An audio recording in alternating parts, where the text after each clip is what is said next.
BWCS, and BWCS is actually business writing and comprehension skills,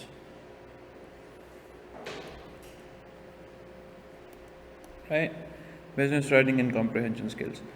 sir PRC में अभी तक ये सब टीचर्स ने बताया होगा कि this is a MCQ based paper, like कोई MCQs आते हैं 40, 50, 100 and then you will have to deal with them. So ये जो है ना, ये sir BWCS is the only paper which is not MCQ based completely. ठीक है. सो यहाँ पर आते हैं आपके question number 1 to question number 14. 14 सवाल आपने करने टोटल. अच्छा, question number 1 to question number 10 are related to vocabulary, right? And in this vocabulary series you will be dealing with synonyms, antonyms, homophones, homonyms, ICAP vocabulary, and then we have idioms. So mostly आपके पास ये वाली list चल रही होगी: synonyms, antonyms, homonyms, ICAP vocabulary and idioms. इसके अलावा भी कुछ vocabulary series होती है जो होती है क्या, हमारे पास एक 3000 वर्ड लिस्ट है, but that's not so important. हमारे पास फॉरेन फ्रेजेस आते हैं, but that's not so important, लेकिन हम उनको देख लेंगे एक दफ़ा बस. सही है. हमारे पास वोकैबुलरी बिल्डिंग आती है, वो भी एग्जामिनर इतना नहीं पूछ रहा. देन हमारे पास आता है American British vocabulary,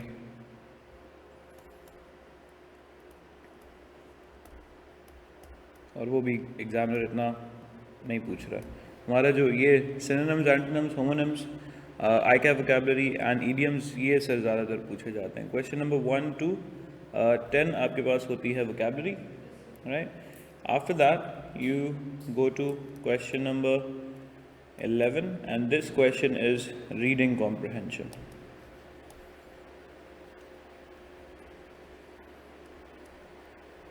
Right? This comprehension is reading. This question is reading comprehension, and what you need to do is that there will be a passage given. बिल्कुल बचपन वाला क्वेश्चन है.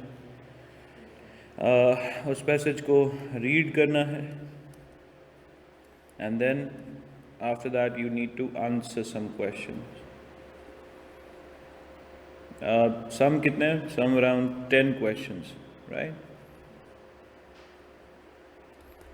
So when you answer those questions, they will again be in the form of MCQ. So ये वाले जो 10 question हैं, ये भी वही MCQs हैं. यानी एक क्वेश्चन गिवन होगा आपको, उसके बाद A, B, C and D के कुछ आपको ऑप्शंस मिल जाएंगे. ठीक है. यू हैव टू सेलेक्ट 1 और मैक्सिमम 2. अच्छा, ये वाला मामला भी होगा सर, यानी आपके 10 क्वेश्चन वोकैबुलरी के, they are MCQ based. 10 questions from reading comprehension, they are MCQ based, right? That's it. उसके बाद 11 पार्ट B जब आएगा, क्वेश्चन नंबर 11 का पार्ट B जब आएगा, तो उसमें हम क्या करेंगे, उसमें हम देखेंगे एक हमने समरी राइटिंग करनी है sir.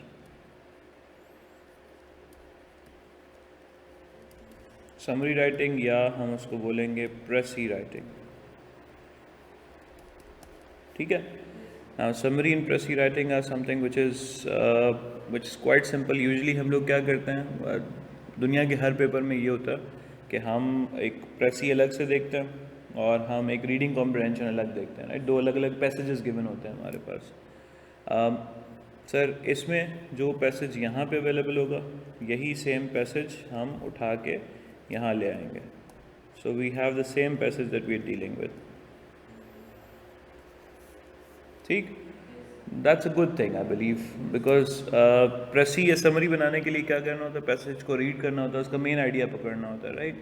And when you have done this, when you have read this, when you have like solve some questions related to that, I believe now you have gotten the basic idea about the passage. Yes or no, है ना. तो basic idea आपको मिल गया, आपने उस passage के बारे में जो है अब मेन आइडिया उठाया और उसकी समरी बना दी, राइट. सर क्वेश्चन नंबर 12 आता है हमारे पास. Question number 12 is all about writing an argumentative essay.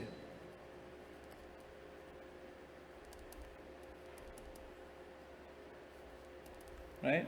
Argumentative ऐसे लिखने के लिए हमारे पास इसमें दो ऑप्शंस होते हैं. हमारे पास यहाँ पे चॉइस भी अवेलेबल है सर.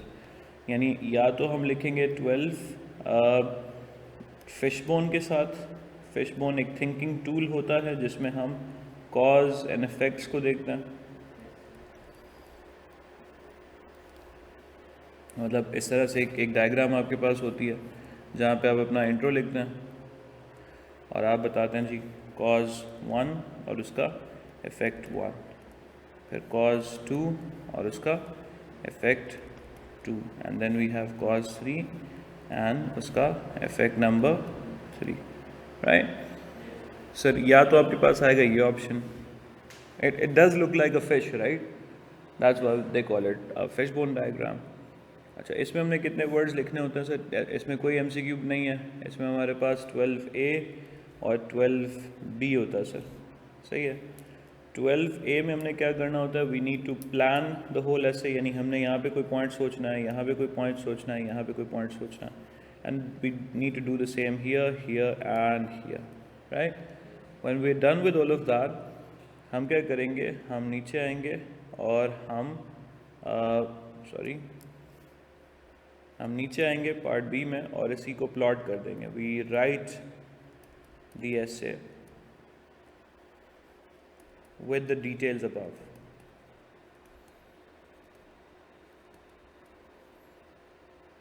ठीक.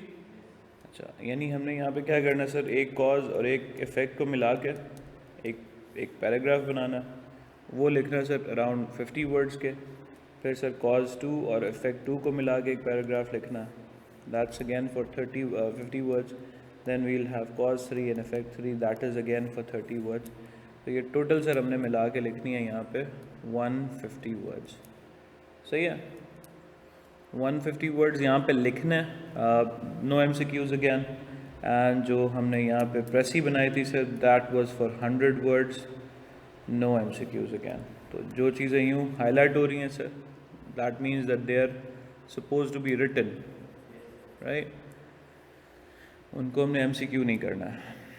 ठीक है जी. अच्छा, लेट्स सपोज आपको ये टॉपिक यहाँ पे नहीं समझ आया तो वो कहते हैं जी आप क्वेश्चन नंबर 13 कर लें. Sorry,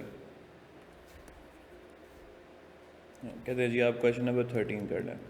question number 13 is again about argumentative writing.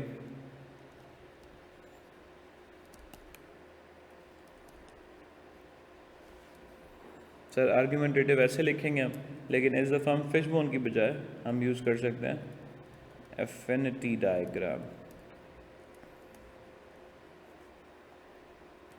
Affinity diagram क्या होती है सर? एफिनिटी डायग्राम इस तरह का एक मेन टॉपिक हम उठाते हैं जिसको हम लेट्स सपोज बोलते हैं इंट्रो.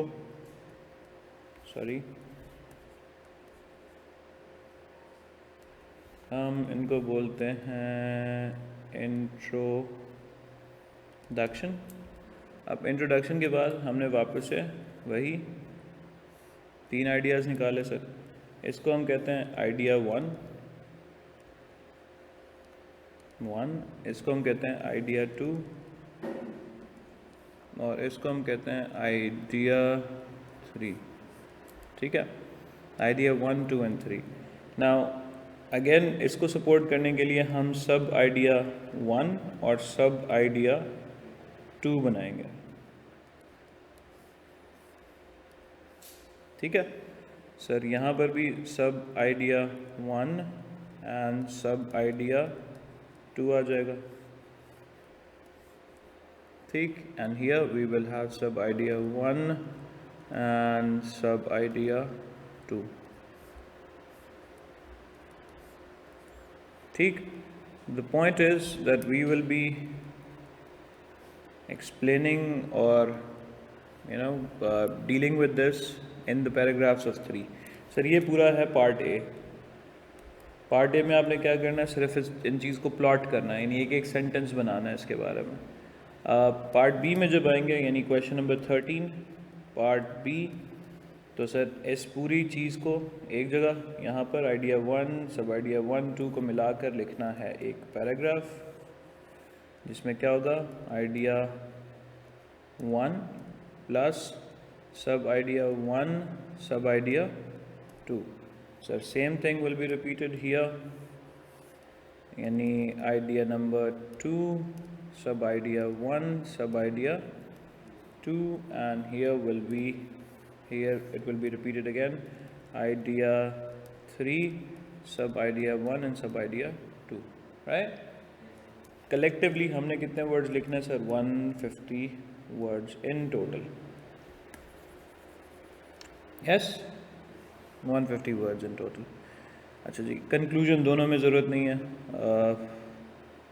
जब ये हो जाए सर, अभी तक हम किस क्वेश्चन पे पहुँचे? क्वेश्चन नंबर 13 पे, right? Then we deal with question number 14. Question number 14 is again related to writing, और यहाँ पे हम लिखते हैं या तो एक लेटर या एक मेमो और या एक रिपोर्ट. कभी कभार ईमेल भी आ सकती है सर. यानी this is all related to business writing tools. Letter लिखेंगे. लेटर में हमारे पास दो सिचुएशंस हो सकती हैं. या तो वो आपको कोई सीन बना के दे देगा, सिनेरियो बना के दे देगा कि जी इस तरह से एक सिचुएशन है, एक सिचुएशन बना के दे देगा कि जी ये वाला मामला है, हमने इस बंदे को खत लिखा था एंड देन या we have placed an order and the order got cancelled or the order got robbed or the order got damaged on the way. Now you need to write a letter to the insurance company, for example. सही है. हम लिख सकते हैं sir एक letter के let's suppose in the recent season of monsoon one of our markets in Saddar probably got flooded. उसके अंदर बहुत ज़्यादा पानी आ गया and because of that now you need to write a letter to the insurance company or the nazim or the mayor or someone to confirm that, right? एक scenario based आ जाएगा क्वेश्चन. या तो ये होगा सर, यहाँ पर दूसरा सीन क्या हो सकता है? दूसरा सीन ये हो सकता है कि वो आपको एक लेटर लिखा हुआ देंगे और उसको बोलेंगे भाई जी फाइंड द मिस्टेक्स करेक्शन का बोलेंगे आपको 5-10 मिस्टेक्स उसमें से उठा के बतानी है. And then ultimately what you will do is that you will redraft the letter. सही है. ये सर आपकी पूरी BWCS की कहानी है. ठीक है. अभी तक कोई बात पूछनी है?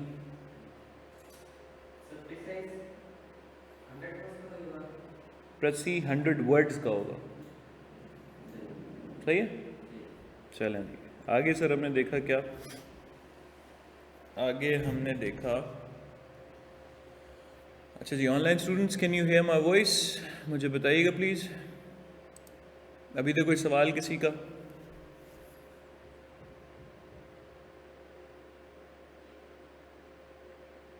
Hello,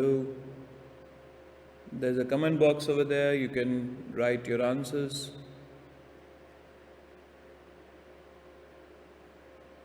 No questions? Okay, let's move on then. जहाँ पे कोई मसला हो sir, you can definitely write your questions in the chat box, okay? Taimur, Simon, Aarti, please write it down, okay? Alright. Okay जी, कुछ लिखा सर किसी ने. सर ऐसे में conclusion, no question, that's good. ऐसे में कंक्लूजन नहीं लिखनी है भाई, अभी नहीं लिखनी है. ठीक. चलो let's move on sir. Total कितने क्वेश्चंस हैं? 14. और 14 में 2 क्वेश्चंस ऐसे हैं जिसमें आपने MCQs करने हैं, बाकी सारा राइटिंग है आपका, right? So 1 to 10 MCQs, reading comprehension part 1 MCQs, reading comprehension part 2 is writing, which is Pressy, then essays writing. When I say typing, writing, it means typing actually. You'll do that on the paper, on a computer, rather than a piece of paper and a pen. And lastly, we will have a letter. Letter में हो सकते हैं 2 situations, जिसमें हमें या तो एक situation दे दी जाएगी या हमें एक correction of errors दे दी जाएगी. Let's check out the study text now. Study text में सर हमारे पास कोई 6 chapters होते हैं, and अगर annexure को मिलाएं तो हम डील कर रहे हैं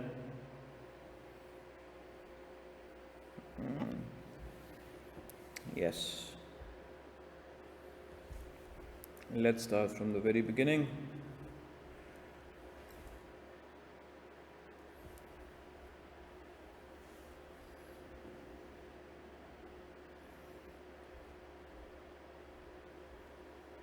Here you are, sir. So हमारे पास कोई 6 चैप्टर हैं टोटल. सर पहले चैप्टर को हम कहते हैं राइटिंग प्रोसेस. इसमें आपकी जो है वो फिशबोन, आपकी एफिनिटी डायग्राम, आपकी mind mapping, and then we have, what else do we have? We have outlining. So all the techniques that are written, that are used to write an essay are used here, are given here. अच्छा, जब exam में हम बात करते हैं तो chapter 1 is complimented और connected with chapter number 5. इन दोनों को मिला के हमने बात करनी है, एक आर्ग्यूमेंटेटिव राइटिंग करनी है. सो chapter 1 gives you all the tools like fishbone, affinity diagram, mind mapping, brainstorming, outlining, and then you have to use these. जैसे कि आपने भी क्वेश्चन में भी देखा कि वो कह रहा है कि जी एक क्वेश्चन आप मुझे फिशबोन से लिख के दें और एक क्वेश्चन मुझे आप लिख के दें अफिनिटी डायग्राम से. तो इसमें से वो कोई एक टूल उठाता और उसमें आपको कहता है जी आर्ग्यूमेंटेटिव राइटिंग करके दें. सही है. सर दूसरा आता है हमारे पास क्वेश्चन इन दो चैप्टर से. यहाँ पे कॉम्प्लीमेंट बनता यानी ये बना सर किससे, ये question number 12 and question number 13 यहाँ से आया. राइट. अब इनमें से आप फिशबोन करेंगे तो you will attempt question number 12, affinity diagram question number 13. Right. Okay जी. Then we have chapter 2 business messages and correspondence या बिजनेस रिपोर्ट्स. इसमें से आपका बनेगा question number 14. You will either have to write a letter, a report, a memo, or an email. And then we will have question number 1 to 10 will be from here. And इसका complement sir हम बनाएंगे किसके साथ, annexure के साथ. अच्छा, annexure का मतलब कुछ नहीं है सर. एनेक्स्चर का मतलब होता है सिंपली एक अटैचमेंट, एक एडिशन.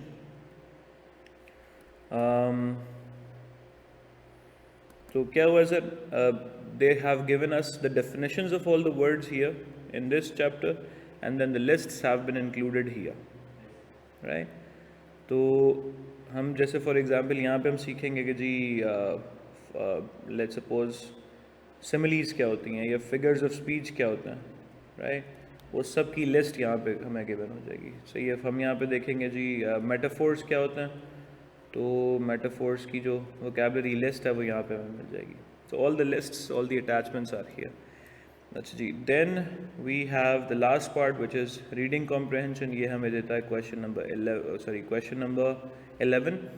पार्ट ए में हम क्या करेंगे, रीडिंग कॉम्प्रहेंशन बनाएंगे. पार्ट बी में हम इसी की समरी बना के चलेंगे. राइट. अच्छा, इसको सर एक दफ़ा गो थ्रू कर लेते हैं हम लोग. If you can take a look. तो सर हम चैप्टर नंबर 1 ये रहा sir. And let me just show you very quickly.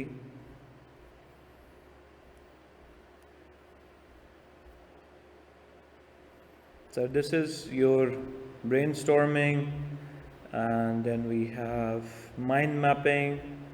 After that we have affinity diagram. Later we have fishbone diagram. किधर है जी fishbone? पीछे चली गई शायद, ऊपर चली गई. So then we have the fishbone diagram, right? And after that we will have outlining. So all the things, ये रही आपकी outlining. So all the things that you need in the pre-writing process. What is the pre-writing process? अक्सर लोग गलती करते हैं, वो लिखने शुरू करते हैं और डायरेक्टली पेन पेपर लेके शुरू हो जाते हैं. But before writing you need to go for pre writing or the planning process, जहाँ पे आप प्लान करते हो और प्लानिंग करने के बाद अपना आंसर ड्राफ्ट करना शुरू करते हो. राइट. तो drafting comes later, writing comes later, pre writing comes before. Right. बिल्कुल ऐसी जैसे आप एग्ज़ाम में कोई आंसर देखो, एक बंदा होता है ना जिसको कुछ पता नहीं है, वो देखता है आंसर और उसको लिखना शुरू कर देता है. तो दूसरा कोई थोड़ा सा स्मार्ट स्टूडेंट होता है ना, वो क्या करता है, ज़्यादा बैक कॉपी पे पूरे पेपर को देखता है और पूरे पेपर की ना प्लॉटिंग करना शुरू कर देता है. यार इसमें मैं ये लिखूँगा, इसमें मैं ये लिखूँगा. Right. This is what ICAP is trying to teach you. that when you see this, do not start writing immediately, but before that, plan something, right? तो हमें यहाँ पे planning tools मिलते हैं सर, और जब प्लानिंग टूल्स हमें मिल जाते हैं तो हम क्या करते हैं, हम रिपोर्ट्स को देखते हैं सर, हम लेटर्स को देखते हैं sir. Chapter number 2, sorry for that.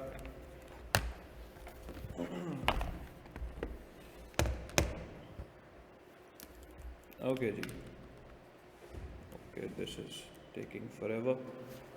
Sir chapter 2 जो है वो हमें वापस से क्या दिखा रहा है, टेक अ लुक. ये सर, सर ये आपका लेटर का फॉर्मेट है जो हमें चैप्टर नंबर 2 में अवेलेबल है.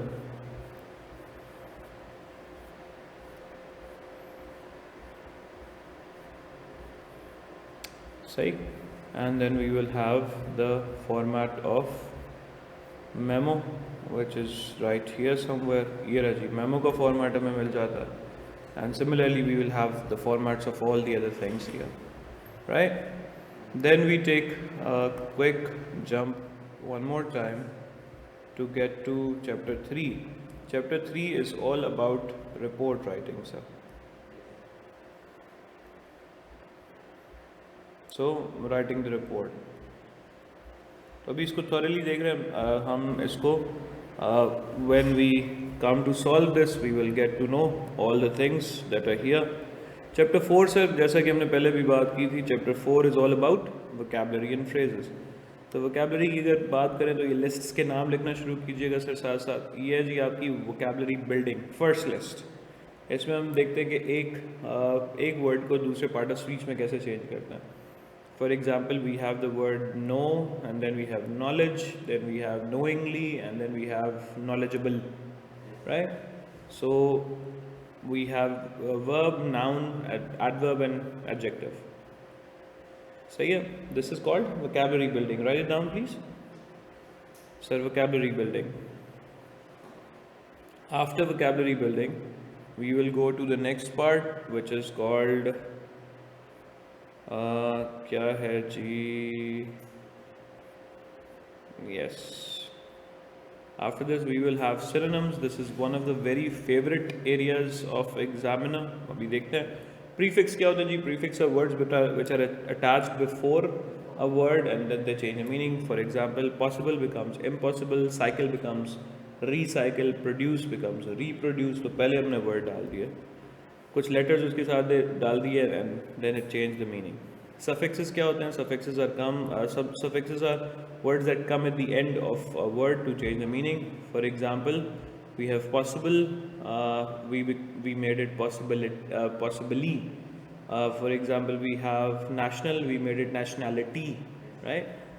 We have racial, we made it racism, right? So we change a little, but the change would usually happen at the end. So we have prefix and suffix, two lists here.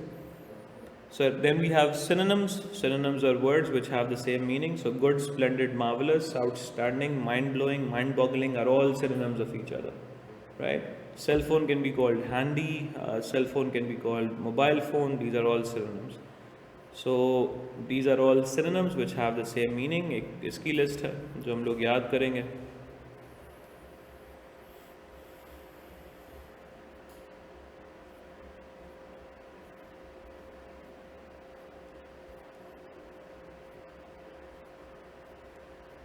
And then after that we have antonyms. What are antonyms, people? Opposite meaning. तो उसकी एक list आएगी, वो हम याद करेंगे sir. अगर आपने अच्छी इंग्लिश पढ़ी हुई है, थोड़ी सी एक्सपोजर है, these are the words that you already know. इस पर हम लोग बात करेंगे इंशाल्लाह. What are homonyms?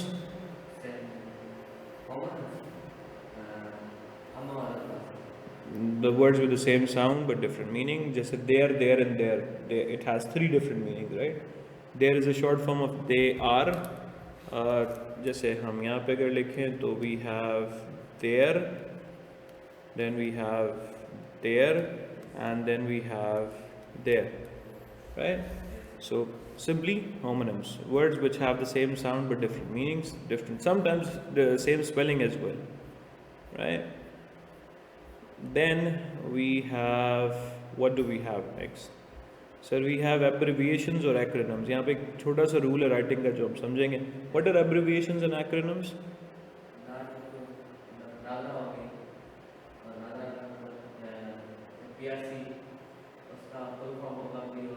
Yes, तो short forms basically. ठीक है, short forms. इसको देखेंगे सर डिटेल में. ब्रिटिश अमेरिकन वोकैबलरी, यहाँ पे मैं अक्सर पूछता हूँ जी, आपको लगता है कि अपार्टमेंट और फ्लैट में कोई डिफरेंस है? Which one is better, apartment or flat? Okay. What is the difference between summer vacations and winter holidays? Holiday और winter के holiday और vacation के बीच में क्या फ़र्क है?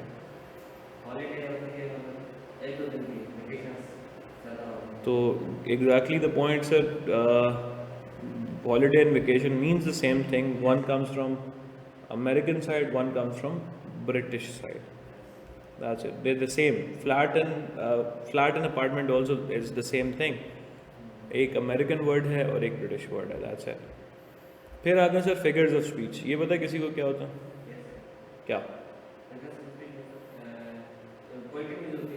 Online students you can also tell.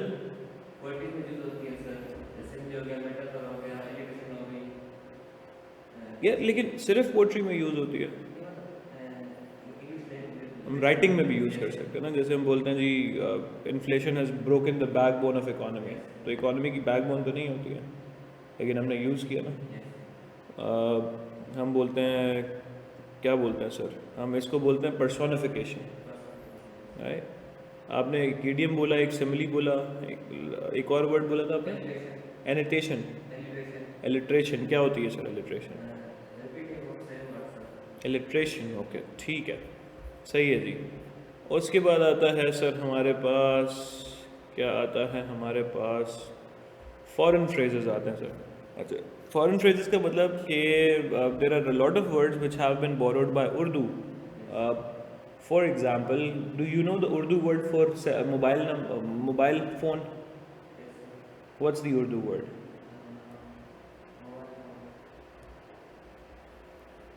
और what's the Urdu word for computer? नहीं.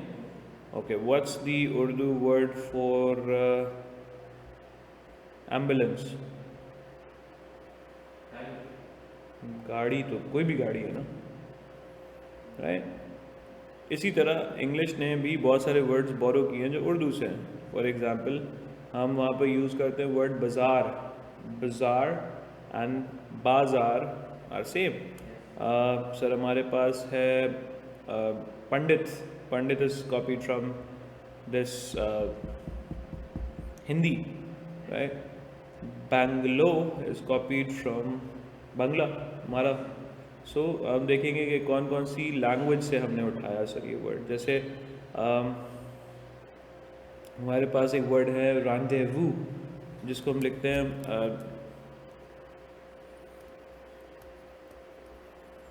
rendezvous, but it is actually from French, that's why we call it rendezvous. तो ये rendezvous सर बोरो किया किसने? किसने बोरो किया? इंग्लिश ने बोरो किया. जैसे एक वर्ड है के सरासरा. के सरासरा सर कहाँ से? स्पेनिश से. राइट. वो सर वर्ड हमने यहाँ इंग्लिश में रखा है. अच्छा, इसके बाद सर हमारे पास जब ये ख़त्म हो जाएगा तो हम चलेंगे कहाँ?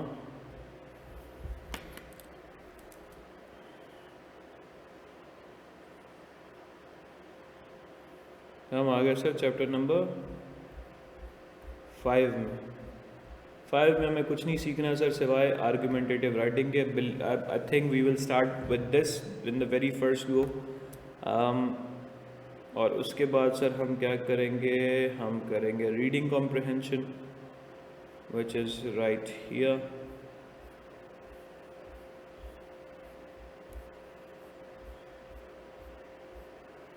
Right, reading comprehension. And after reading comprehension, we will go for the annexure. Annexure में हमें क्या मिलेगा सर? annexure में हमें ये मिलेगी ये चीज़ है. annexure में सबसे पहले जो चीज़ हमें नज़र आएगी वो होगी ऑक्सफोर्ड 3000 वर्ड्स. अच्छा 3000 वर्ड सर, कोई घबराने वाली बात नहीं है। सर ये है कुछ short form symbols, abbreviation, adjective, adverb, conjunction, determiner, noun, pronoun, preposition and verb. सही है, ये साथ में लिखे होंगे तो आपको बताने के लिए कि भाई ये कौन सा वर्ड है। तो अगर आप अच्छा थोड़ा सा इंग्लिश 12 साल पढ़ी ना इंग्लिश सर हमने, है ना। उससे पहले वो प्रेप से पढ़ना शुरू की, ABCD, KG और KG1 पता नहीं क्या क्या करके आए तुम लोग, मतलब 16 साल के पीछे, मतलब 14 साल के पीछे पढ़ाई है आपके। सर अगर 14 साल में आपने अच्छी कोई बुक्स वुक्स पढ़ी हैं, कोई मूवीज़ देखी हैं, न्यूज़ देखी हैं CNN की या BBC की, अखबार पढ़ा थोड़ा बहुत डॉन, और कुछ नहीं पढ़ा ना, सिर्फ कोर्स की किताबें पढ़ी हैं, तो आपको ये वर्ड्स पता होंगे सर। कंजंक्शंस क्या होती हैं जी? Conjunctions are connecting words that combine two sentences together. For example and, but and so. एक वर्ड है जी बटर, एक वर्ड है ब्रेड, तो ब्रेड एंड बटर, बीच में and is a conjunction. I want to go but he wants to say stay, but is a conjunction. Sorry, fan boys तो coordinating conjunction है ना, राइट। उसके अलावा जो होंगी वो फिर सबऑर्डिनेटिंग कंजंक्शन हो जाएंगी। सही है। Simon, anything else, any other question बच्चा?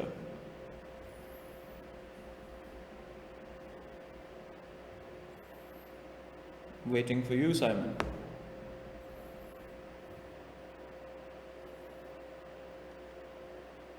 Alright, thank you.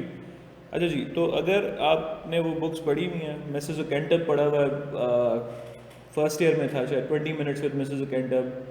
आपने प्रोग्रेस पढ़ा हुआ है, प्रोफेसर हेनरी कोरे एंड मिसेस मेल्डन।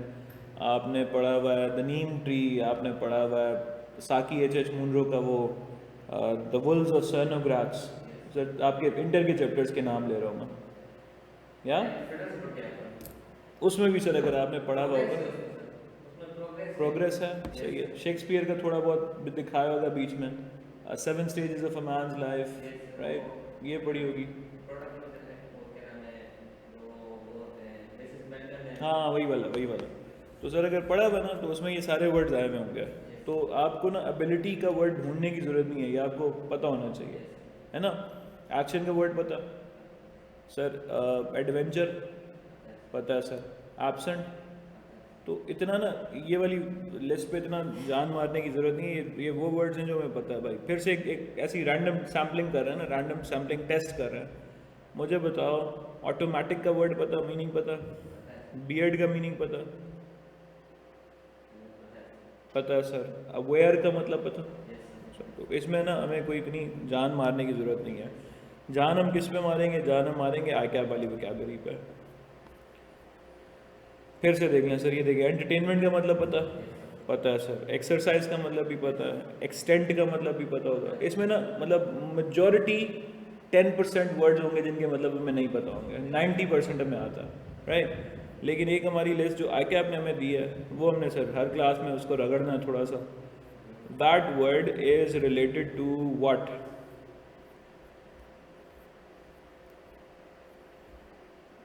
सर किधर गया? तो इसके ना शेयर साइज से घबराना नहीं है।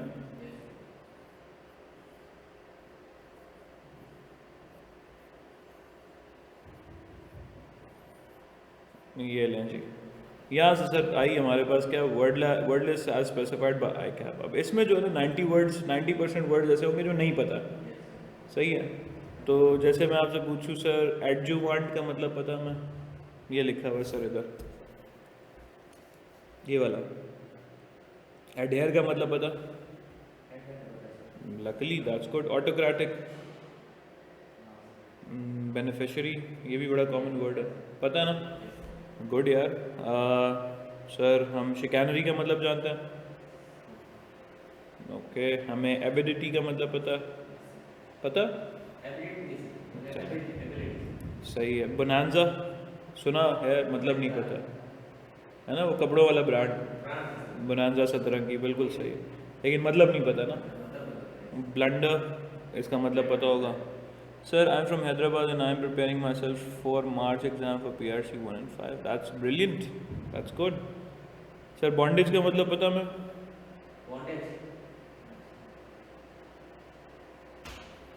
नहीं, तो ये वाले कुछ वर्ड्स हैं जो हमें मेजॉरिटी नहीं आते, तो हमें इनको क्लास में करना पड़ेगा सर। ठीक है जी। इसके बाद सर हमारे पास एक आया यह है सर ईडियम्स, और ईडियम्स हैं कोई 360 सर। कितने वर्ड्स की आती है वोकेबलरी? 10 मार्क्स की आती है सर, मैक्सिमम 20 मार्क्स की। उसमें से सर दो आई एम सॉरी उसमें से 2 या 3 क्वेश्चन होंगे आपके मैक्सिमम मीडियम से। तो 350 करना for 2 marks, is it a good bargain? नहीं ना, हम 350 नहीं करेंगे, हम सर कोई 100 के करीब इनको करेंगे, द मोस्ट इम्पॉर्टेंट। सही है। सर इसके बाद हमारे पास क्या आएगा? हमारे पास क्या आएगा?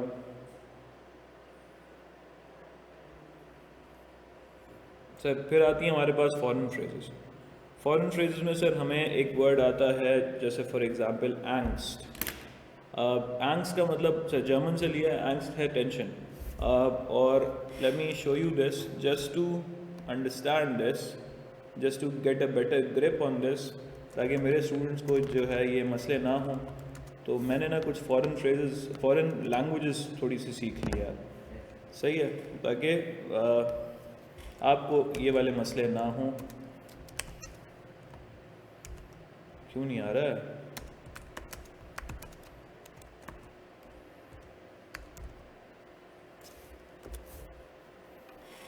Yes, so haben Sie Angst vor die Prüfung? Bedeutet, okay, do you have tension for the exam? Are you afraid of the exam? या हम बोल सकते हैं जी, Sie müssen kein Angst vor die Prüfung haben. Yeah, you don't have to be afraid of the exam. So ये मैं sir थोड़ा सा, ताकि आप लोगों के लिए हम बेहतर इसको अप्रोच कर सकें, बेहतर इसको पकड़ सकें। Let me in fact show you, zoom क्यों नहीं है यार ये? ठीक है जी, okay, let's try that. So sir Sie müssen kein Angst haben, weil ich hier bin. Ich bin dein Lehrer und ich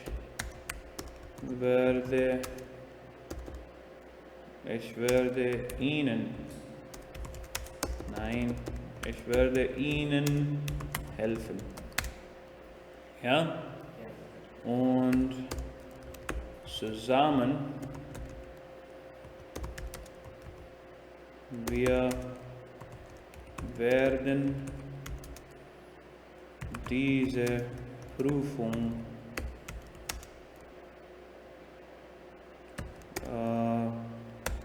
clearen.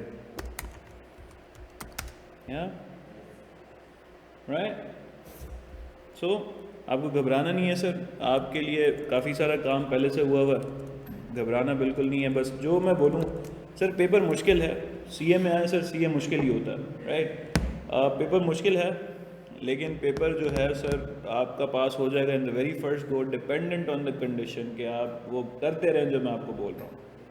अगर मैं आपको होमवर्क बोलूँगा, एक दफ़ा बोलूँगा, आप नहीं करेंगे, I will not stress you, I will not like mistake उठा के पीछे नहीं पड़ जाऊँगा, मैं आपको उठा के क्लास से बाहर नहीं फेंकूँगा, you are adults now, right? लेकिन मैं आपको ये भी बोल दूँगा कि भाई अगर इस तरह से चलते रहेंगे तो फिर हम पीआरसी क्वालिफाई नहीं कर पाएंगे।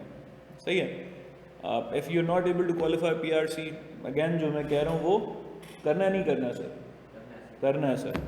तो मैं क्या बोलूँगा यार, मैं तुम लोग को कोई गलत काम करने के लिए तो नहीं बोलूँगा, मैं तुम लोग को बोलूँगा भाई होमवर्क करके आना है, जो काम जैसा दूँ उसको वैसा समझ लेना, जो वोकैबुलरी लिस्ट याद करने को दूँ उसको वहीं के वहीं उसी दिन याद कर लेना।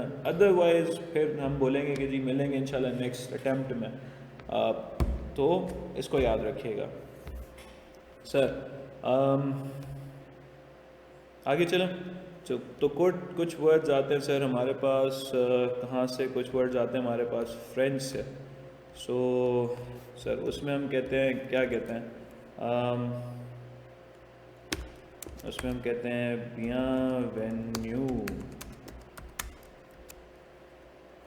ओके, ये रहा sir.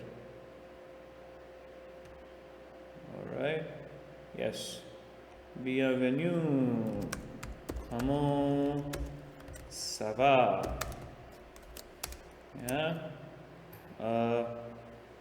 je suis ton professeur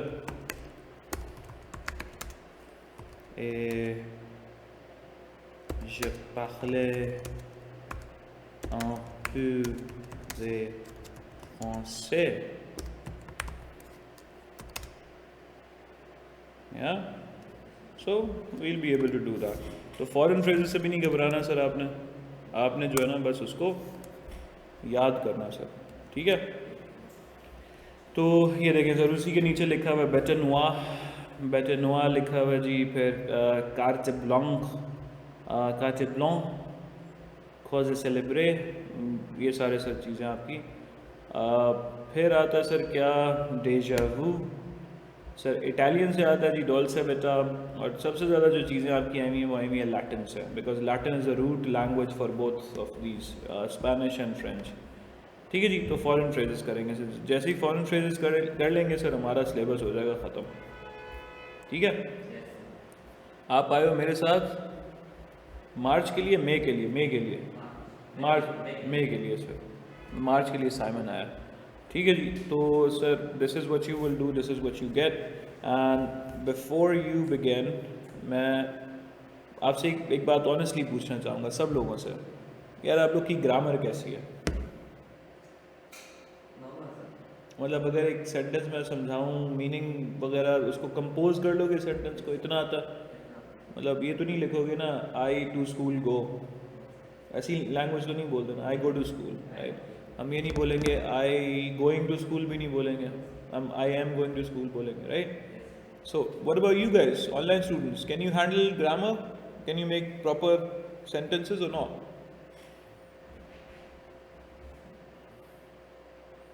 ठीक है जी, तो हम क्या करेंगे सर, अगर देखिए दोनों ऑप्शंस अवेलेबल हैं। I am practising to more better, okay, I am practising to become better, या I hope that this was a joke only Simon.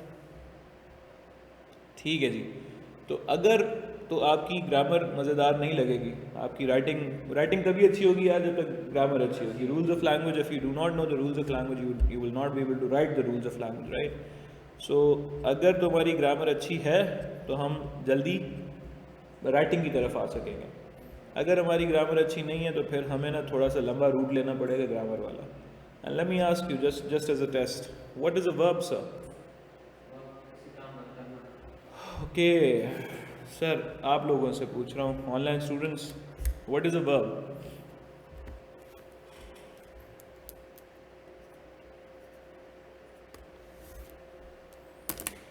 What is a verb? An action word. चलो जी, और कौन है भाई?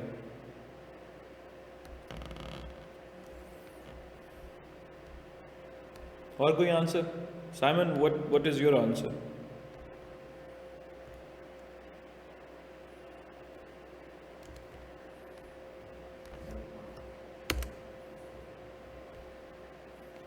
Verb, okay.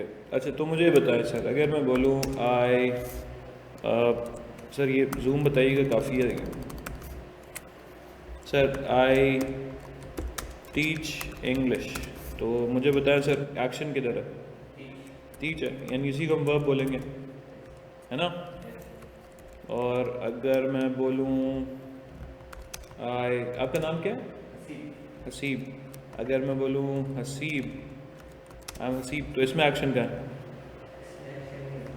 नहीं है ना। आपने कहा इसमें वर्ब है? यार वर्ब के बगैर तो सेंटेंस नहीं बनता है ना sir. Without a verb you can not make a sentence. Um, yes sir. अभी आपने कहा वर्ब एक्शन होती है और आपने कहा जी यहाँ पे एक्शन है, ठीक है, बट सर यहाँ भी वर्ब है लेकिन वर्ब एक्शन तो नहीं है, तो आपकी 12 साल की इंग्लिश तो यहीं पे तेल हो गई सर। हाँ भाई लोग, do you want to change your statement now? एक और सेंटेंस देखें sir, I pray, where's the action, where's the verb? Pray. Sounds right, here we are. But I believe in Allah, I believe in God, then कहाँ है action? आरती बच्चा believe, देखो मैं यहाँ बैठा हूँ, ये मेरे हाथ हैं बंधे हुए और मैं कहता हूँ मुझे अल्लाह पे यकीन है, मैं ईमान रखता हूँ खुदा पे, तो आई बिलीव इन अल्लाह, क्या मैं कोई एक्शन कर रहा हूँ? है ना, तो एक्शन तो ना हुआ ना सर, लेकिन वर्ब तो है, तो ये काम नहीं हो रहा ना भाई, काम हो रहा, देखो मैं लिख रहा हूँ काम हो रहा है, दिख रहा है मेरा हाथ मूव होते हुए, लेकिन जब मैं बोलता हूँ I am from Pakistan, I am a Pakistani, where is the action? नहीं ना। जब मैं बोलता हूँ आई नो द आंसर, कोई एक्शन हो रहा है? नहीं है ना। तो सर आपकी आधी इंग्लिश गायब हो गई सर, आपकी आधी English. Verb is the king sir, if you do not get the verb. हाँ जी Simon, Aarti, do you want to change the definition of the verb now? Or before doing that, you need to understand, you need to acknowledge in fact that we don't know what a verb is. मतलब आपको नहीं पता है कि verb क्या चीज़ होती है, क्या ख्याल है? तो सर ये मेरे साथ ज़रा अपडेट करें अपनी नॉलेज। सर वर्ब क्या होती है? वर्ब होती है एक एक्शन, बिल्कुल ठीक है, लेकिन सिर्फ एक्शन नहीं होती है sir. So verb is not just an action. Second and third form जिसकी बन सकती है, नहीं भाई, देखो भाई लोग,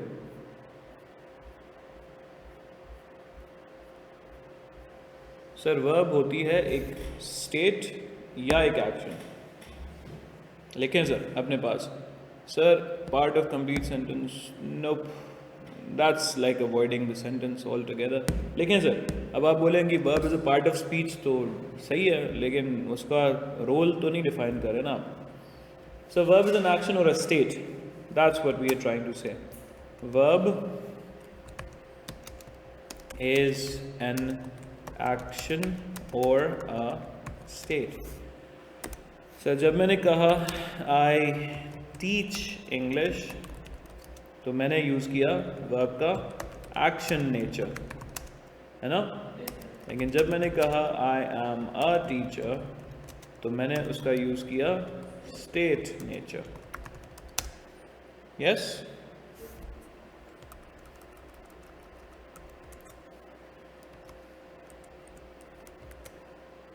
ये दोनों वर्ब्स हैं सर हमारे पास जो बोल्ड हुई हुई हैं, ठीक है जी। तो ज़रा इसको यहाँ से देखिएगा। A state means that something is staying the same, the flat is clean, right. Action means something is happening, right. The flat is clean, I am cleaning the flat, something is happening. The farmer owns the land, sir मेरी गाड़ी है ये, right. I own the car, कोई action है? नहीं है। Sir I am buying the car, तो कुछ हो रहा है, एक्शन है sir. The box, this laptop contains so many softwares. ना लैपटॉप कोई काम कर रहा है, ना सॉफ्टवेयर कोई काम कर रहा है। Sir I am using, I'm typing, I'm moving the laptop. This is an action. So some verbs are actions, some verbs are state. But ये कभी नहीं बोलिएगा कि जी some verb is an action and a state. एक sentence में या तो वो एक्शन दिखाएगा या वो स्टेट दिखाएगा। एटलीस्ट एक क्लॉज में वो या तो स्टेट दिखाएगा या एक्शन दिखाएगा। Sir state verbs can not be used continuous, right, can not be used continuously, can not be used in continuous sense. हम अगर बोलें, मेरी बात को समझिएगा, मैं बोलूँ I think you are right, what do I say, what does it mean? मुझे लगता है, कोई एक्शन है? नहीं है। लेकिन अगर मैं बोलूँ यार I am thinking about buying a new computer, अब मैं सोच रहा हूँ, तो ये बन गया किसमें? एक्शन में। तो मैंने अभी कहा जी state verbs are not usually continuous, क्योंकि जैसे ही वो कंटिन्यूस में आएंगी वो क्या बन जाएगी? एक्शन बन जाएंगी, है ना। आई सी द प्रॉब्लम, मैं समझ सकता हूँ प्रॉब्लम क्या है। I am seeing someone in the evening, मैं किसी से मिल रहा हूँ शाम में, एक्शन में कन्वर्ट हो गया, राइट। तो आईएनजी में या कंटिन्यूस में जब स्टेट वर्ब्स को भी यूज़ करेंगे वो क्या बन जाएंगी, एक्शन बन जाएगी। सो यहाँ देखिएगा, ये देखें कुछ स्टेट वर्ब्स होती हैं जी, be verb, I am happy, I believe in Allah, I believe in God, I belong to Karachi, I belong to Pakistan, the laptop consists of so many keys, it contains so many softwares, I depend on you, you deserve the promotion, God exists, I hate liars, I know the answer, I like Pakistan, I love my family। तो ये सारे क्या sir, state verbs हैं। तो अब मुझे बताओ sir, what is the definition of what is a verb or an action sir? क्या ये बात सही है online students? Talk to me.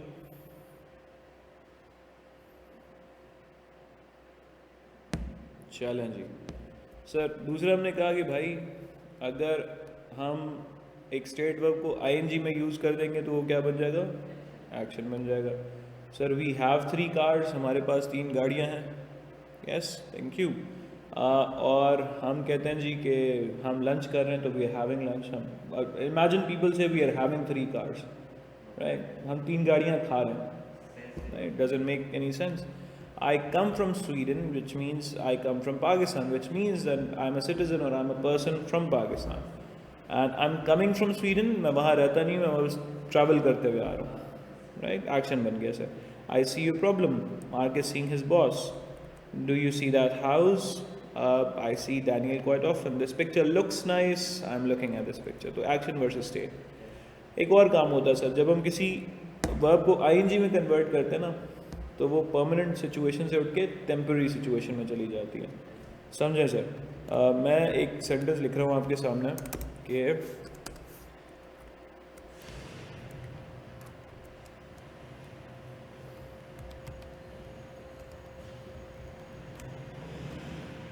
Haseeb, where do you live Haseeb?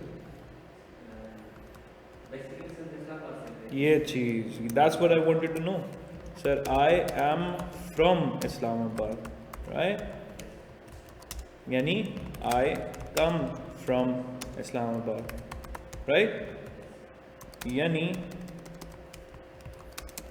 I live in Islamabad. Sir this shows your permanent establishment, right, but these days you are living in, आजकल अभी इस्लामाबाद, हाँ sir, but these days I am living in Karachi. तो मुझे बताओ इसमें से permanent residence कौन सी है तुम्हारी? सर जब भी परमानेंट चीज़ों के बारे में बात करेंगे तो बेस फॉर्म में बात करेंगे, और जब भी आईएनजी में बात करेंगे तो वो चीज़ें खुद ब खुद टेम्पररी हो जाएंगी, सही है? तुम्हें बर्गर्स खाने अच्छे लगते हैं? ये जो बर्गर होते हैं खाने अच्छे लगते हैं? सर मुझे अच्छे नहीं लगते, मैं बोलता हूँ जी I don't like burgers, but I am loving this one. तो इसमें से बताओ परमानेंट कौन सी, टेम्पररी कौन सी?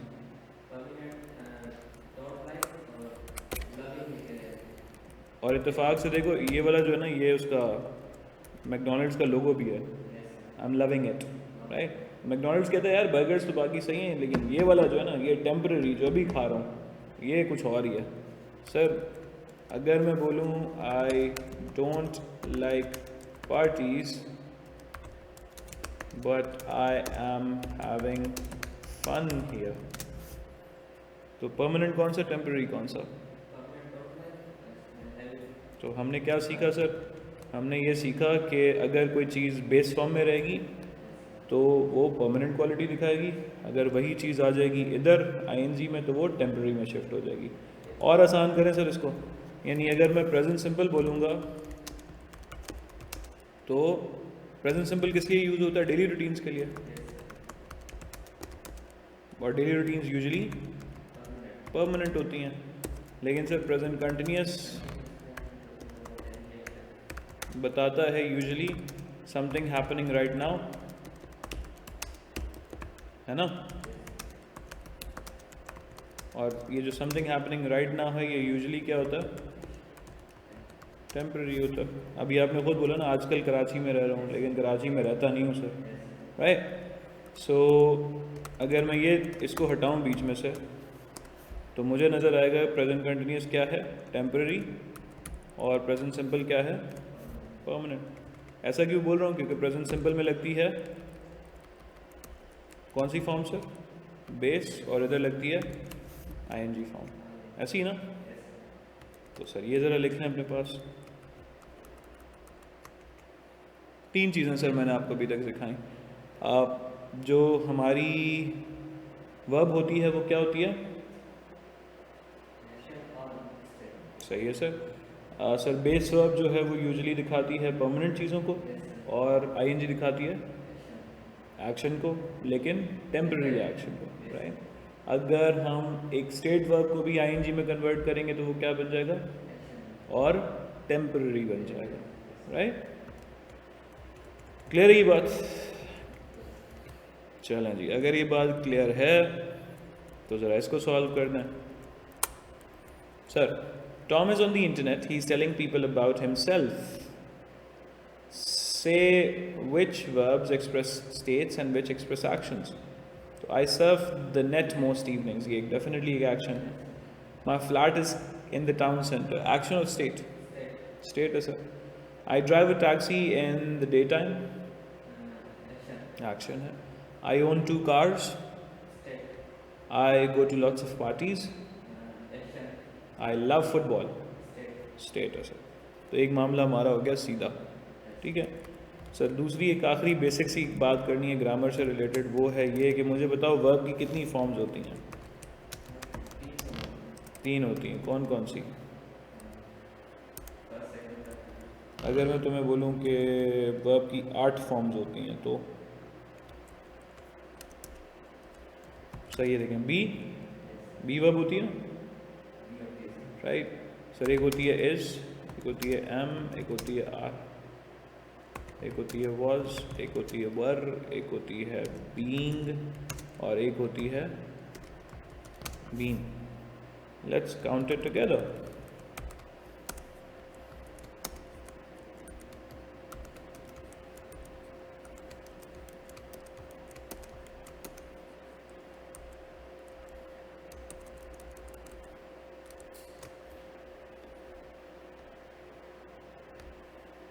Here we are, sir. We have total 8 forms.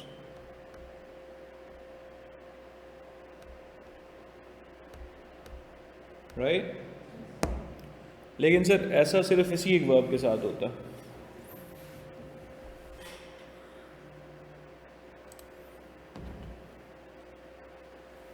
Hello जी,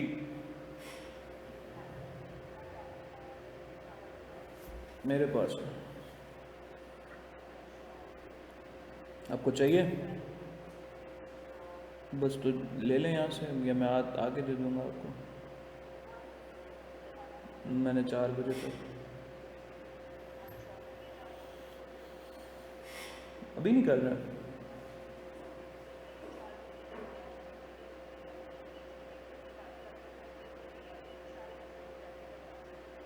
ठीक है, आ जाना फिर, तब तक मैं निकल नहीं जाऊँ यहाँ से।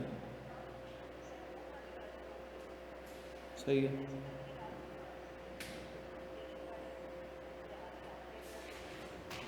हाँ हाँ ठीक है, कोई मसला नहीं है। मैं अभी आपको फ्यूल कार्ड दे दूँ।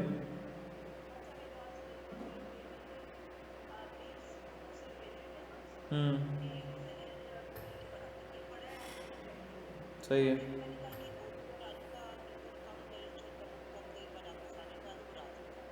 डन हो गया। Okay okay, thank you. Okay जी, कहाँ थे हम, फॉर्म्स पे थे सर। अच्छा दूसरा सर, हमने ये होती है सर सिर्फ एक वर्ब के साथ ऐसा, बाकी वर्ब्स की ना होती हैं कितनी फॉर्म्स, कितनी होती हैं भाई सर, 5। यस, देखें एक होती है सर बी वर्ब जिसको हम बोलते हैं बेस फॉर्म, एजमआर होती है प्रेजेंट फॉर्म, वाजवर होती है पास्ट फॉर्म, बीइंग होती है आईएनजी फॉर्म एंड बीन होती है थर्ड फॉर्म। इसको यूँ देखो, हम इसको बोलते हैं बेस फॉर्म यानी इन्फिनिटिव, इसको हम बोलते हैं प्रेजेंट फॉर्म यानी गोज, इसको हम बोलते हैं पास्ट फॉर्म यानी वेंट, सर इसको हम बोलते हैं आईएनजी फॉर्म यानी गोइंग, और इसको हम बोलते हैं पास्ट पार्टिसिपल यानी थर्ड फॉर्म यानी गॉन। सही है, ये भी लिख लें सर।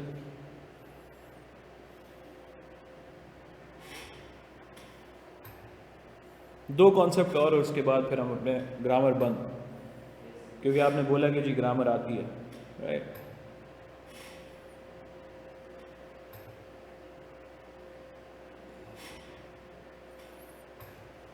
लेट्स से हमारे पास एक अगर वर्ब हो हैव या प्ले, तो एक हो जाएगी play, plays, played, playing and played, right. सही है। अच्छा, तीसरी बात सर हमने ये करनी है कि एक वर्ब होती है जिसको हम कहते हैं इर्रेगुलर वर्ब। वो कौन सी वर्ब होती है?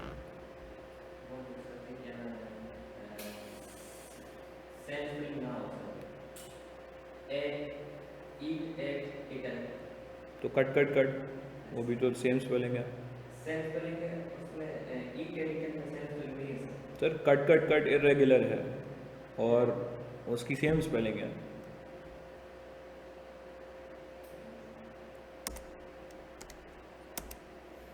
सर देखें, एक वर्ब होती है, लेट्स सपोज हम वापस आते हैं वो तीन फॉर्म्स वाला। हम कहते हैं जी एक वर्ब होती है कुक या लुक, लुक्ड एंड लुक्ड। तो सर एक ऐसी वर्ब जिसको हम लोग सेकेंड या थर्ड फॉर्म में शिफ्ट करें with the help of this ED,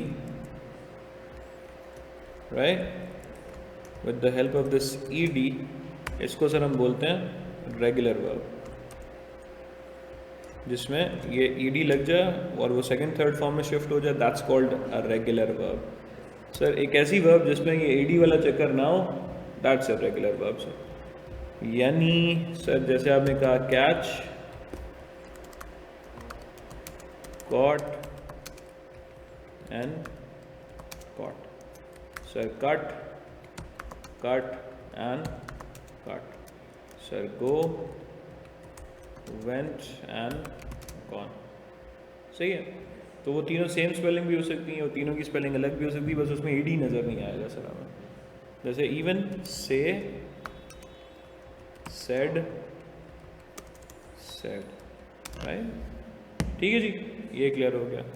आखिरी कॉन्सेप्ट सर, आखिरी कॉन्सेप्ट है क्या, हम उसको बोलते हैं प्राइमरी ऑक्सिलरी वर्ब्स। सर पहले मुझे बताओ वर्ब्स क्या होती हैं? सही है सर। ऑक्सिलरी वर्ब क्या होती है? Sir auxiliary is a fancy name for helping verbs. सही है, हेल्पिंग वर्ब, ऑक्सिलरी को बोलते हैं हम हेल्पिंग वर्ब्स। सही है। प्राइमरी ऑक्सिलरी वर्ब क्या होती है? एक ऐसी हेल्पिंग वर्ब जो मेन वर्ब भी बन सके। फॉर एग्जांपल ये देखो, हम बोलते हैं जी आई एम डूइंग समथिंग। ठीक है जी। सो समथिंग हो गया हमारा ऑब्जेक्ट, डूइंग हो गई हमारी मेन वर्ब, है ना, और एम हो गई हमारी हेल्पिंग वर्ब। लेकिन कभी कभार ना क्या होता है, कुछ वर्ब्स ऐसी होती हैं, जैसे for example I can do something. अब ये एक मॉडल ऑक्सिलरी वर्ब है, राइट। ये क्या बनेगी? ये हेल्पिंग वर्ब ही रहेगी। ये नहीं होगा कभी भी कि यार आई कैन समथिंग, ये कभी नहीं होगा। ये एक टाइम पे या तो हेल्पिंग वर्ब है, यानी इस सिचुएशन में क्या हेल्पिंग वर्ब है, राइट, मेन वर्ब है डू, और आई कैन, दैट्स इट। ये बन गई क्या? अब मेन वर्ब बन गई। ये साथ में दोनों काम नहीं कर सकती है। प्राइमरी ऑक्सिलरी वर्ब्स ऐसी वर्ब्स होती हैं जो साथ में दोनों काम कर सकती हैं सर। अब यहाँ देखिएगा सर, फॉर एग्जांपल मैं बोलूँ, अभी हमने स्टेट एंड एक्शन सीखा था ना, सो मैं बोलूँ आई एम हैप्पी। सर एक्शन या स्टेट? लेकिन यहाँ पे ये क्या है? हेल्पिंग वर्ब है, मेन वर्ब है? मेन वर्ब है सर, ज़बरदस्त। ठीक है जी। अब मैंने कहा जी आई एम फीलिंग हैप्पी, सो अब यहाँ पे ये क्या है? हेल्पिंग वर्ब है, बिल्कुल सही है। और मेन वर्ब किधर है? इधर है sir, right.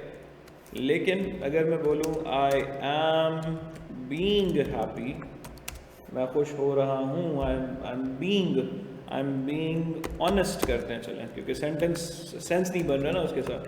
I am being honest, तो मैं ऑनेस्ट हूँ नहीं, मैं ऑनेस्ट बन रहा हूँ इस वक्त, राइट। मैं ऑनेस्टली बता रहा हूँ। सो ये क्या?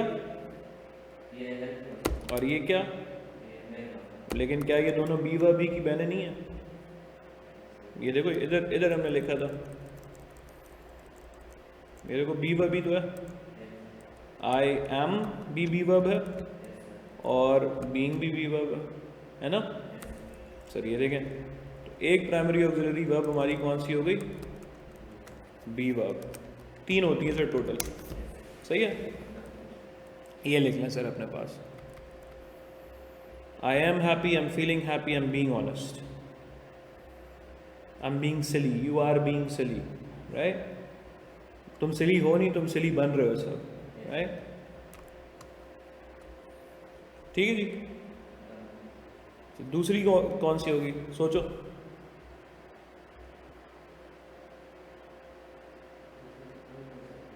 कोई भी हो सकती है, बताएं कोई सी। Online students, what about you?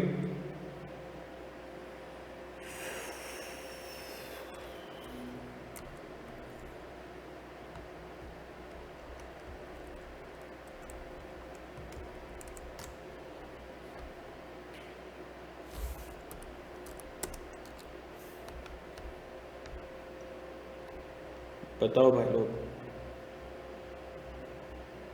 इसको यूं करते हैं यार, यही हो सकती है सर, ऐसा नहीं है यार, 3 है। इसको पहले हम थोड़ा सा यूं करते हैं, थोड़ा सा यूं करते हैं, और इसको यहाँ से उठा के हम we put it here, right sir. ये होती है कौन सी वर्ब? बी वर्ब होती है। इसको मैं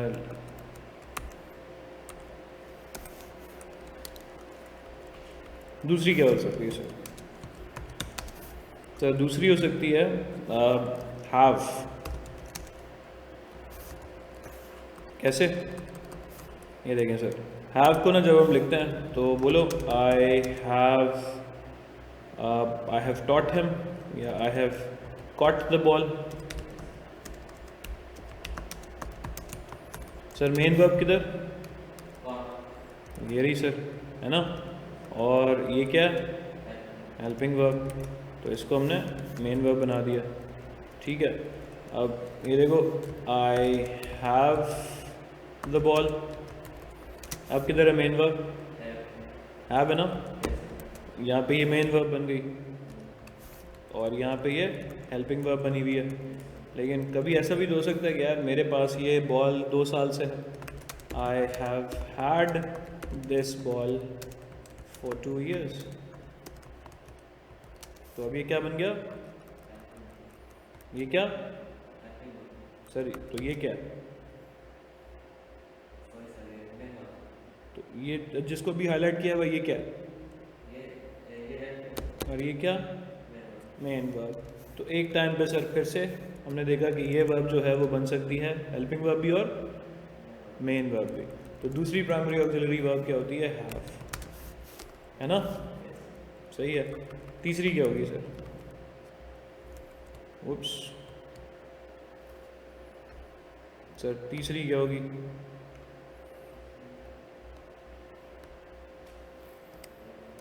सर तीसरी होती है डू। सर जैसे हम बोलेंगे आई did not catch the ball, तो इसमें मेन वर्ब किधर है? Catch sir. और हेल्पिंग वर्ब किधर है? डिड, सही सर। अगर मैं बोलूँ I do at all the time. तो सर मेन वर्ब किधर है? कोई और वर्ब है? नहीं है, तो यही क्या बन गई हमारी मेन वर्ब बन गई। सर अगर मैं बोलूँ कि you did not do it, तो अब देखें सर ये क्या मेन वर्ब सर, और ये क्या हेल्पिंग वर्ब सर। तो तीसरी वर्ब जो है ना सर हमारी, जो ये क्यों बता रहा हूँ क्योंकि आगे चल के ना सेंटेंसेस आएंगे जिसमें एक सेंटेंस होगा आई हैव हैड इनफ, तो उसमें हैड भी है हैव भी है, राइट। अगर एक सेंटेंस होगा जी I did not do anything, तो I did not do anything में डू भी और डिड भी है। And I am being curious, तो उसमें बी भी है और बीइंग भी है, राइट। तो ताकि आपको वहाँ पे कंफ्यूजन ना हो, इस वजह से हमने इसको अभी से समझ लिया। ठीक है जी सर, कॉपी कीजिएगा ये।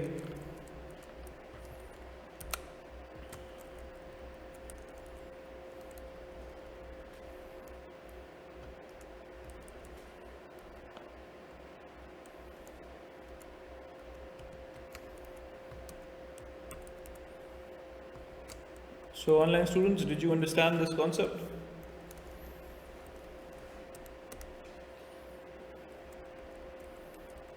Be, do and have. Talk to me guys.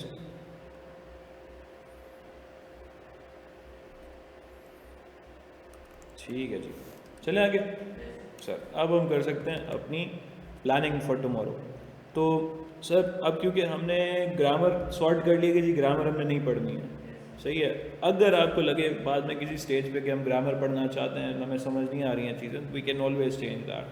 तो अभी हम नेक्स्ट क्लास में आएंगे, और नेक्स्ट क्लास में सबसे पहले हम याद करेंगे क्या सर, नेक्स्ट क्लास में I will give you a PDF, बल्कि अगर आपका ग्रुप बन चुका है तो I will share the PDF with you right now.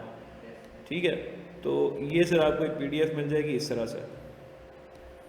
इसकी एक पिक्चर ले लो, अभी स्क्रीनशॉट ले लो, स्क्रीनशॉट शायद ना आए तो आप दूसरे फ़ोन से किसी से पिक्चर ले लो। ठीक है, so what I want you to do is go through vocabulary list B।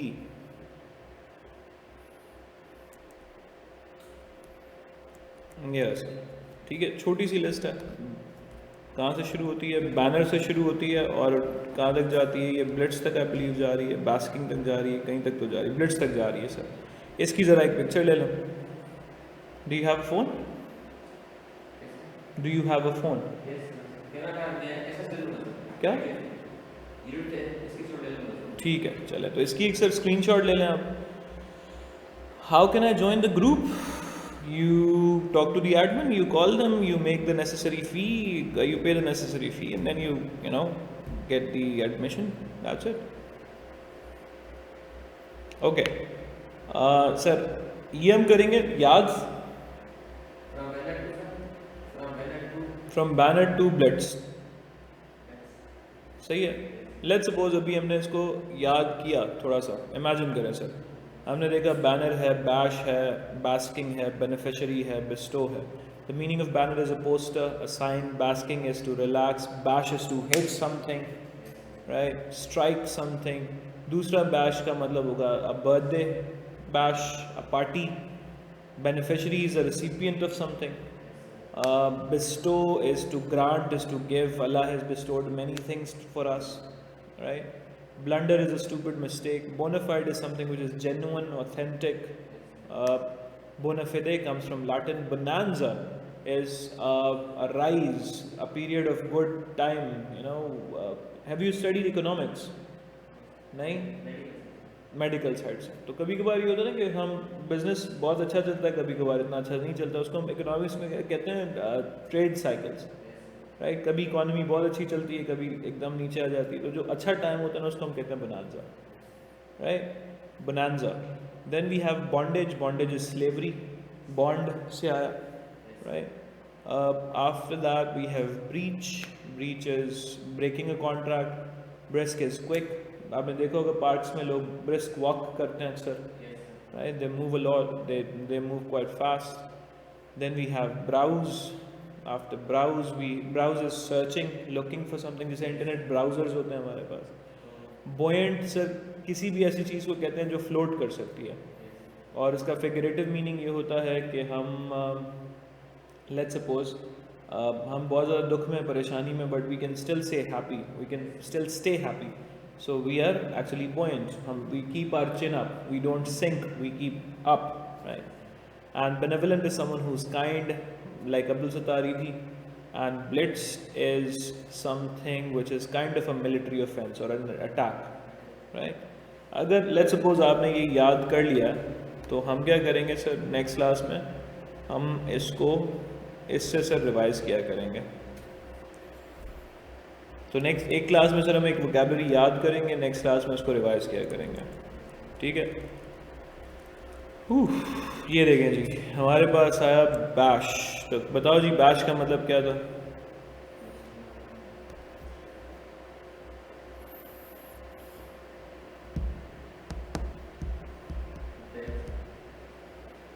Break, ठीक है sir. What's the meaning of banner?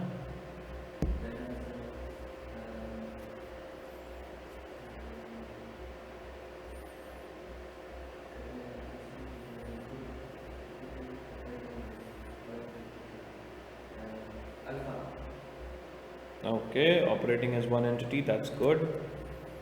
And we have basked, relaxing.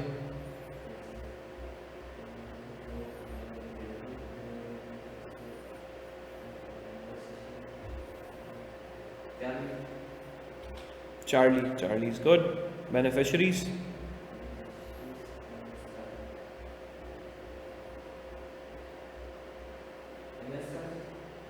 Nope.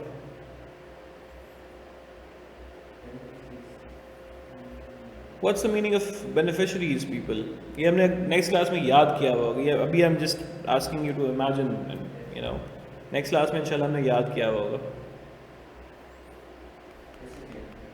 Recipients. Why not delta this time? Alpha, Bravo, Charlie, delta. Yeah. Okay. So buoyant. Why is buoyant? अभी याद नहीं किया, तो हम याद करके आएंगे और फिर इसको इस क्लास में, नेक्स्ट क्लास में रिवाइज किया करेंगे. तो सर जब ये हो जाएगा फिर हम मूव करेंगे राइटिंग की तरफ. तो नेक्स्ट क्लास में हमने दो काम करने होते अपनी क्लास को, बल्कि हर क्लास को हम लोग डिवाइड करेंगे टू पार्ट्स में, two halves. The class will be divided into two halves. The first half will be about vocabulary because that is 20 marks of your paper, and then we have the writing part, right? No grammar in the middle because you said that grammar is okay. So, ladies and gentlemen, do we have any questions for so far? Haben Sie eine Frage für mich? Do you have a question for me?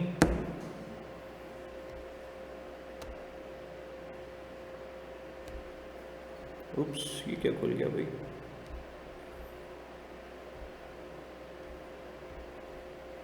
कहाँ खोला था हमने? यहाँ खोला था. Yes. Okay, auto detect करो यार, जाओ तुम. उप्स, गलत जगह,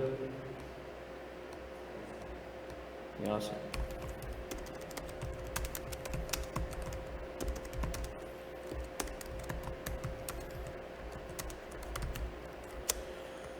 सर कोर्स कब तक कंप्लीट हो जाएगा? या that depends upon you. If you are going fast we can end it till March, not a big deal. If you want, मुझे वैसे इंस्ट्रक्शंस जो मिली हैं वो इस बैच को मई तक लेके जाने की मिली हुई हैं, तो but we can end it fast. If the students are willing, they do their job on the assigned task, we can do that. So no no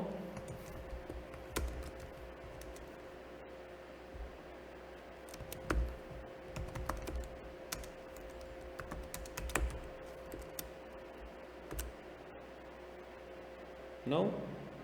No questions? Let's go then. Alright ji. Bye bye. Take care. May see you inshallah in the next class. And again, remember, it's not a very difficult paper और बहुत smoothly हो जाएगा अगर आप instructions follow करते हैं. If you do not do that, then ICAP has a habit of asking you to come again. वो मोहब्बत फिर बरकरार रखते हैं. अल्लाह हाफ़िज़.